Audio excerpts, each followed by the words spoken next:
Jared's gonna throw in this rock here, and it's gonna float. Do you believe? A rock. Do you believe me, Jared? No, it's too heavy to float. You ready? Yeah. So far, you can't even see it now. Look, it's floating. It is floating, but you threw it too far to see in the video. Oh, you think that. You just have bad eyes. Lauren thinks she found another floating rock. Actually, there's a lot of floating rocks. We'll see. But this is gonna float. I'll throw it closer so you can see it.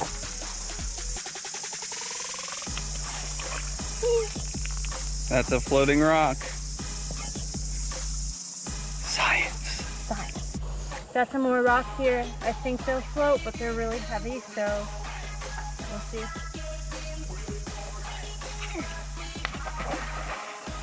Yeah!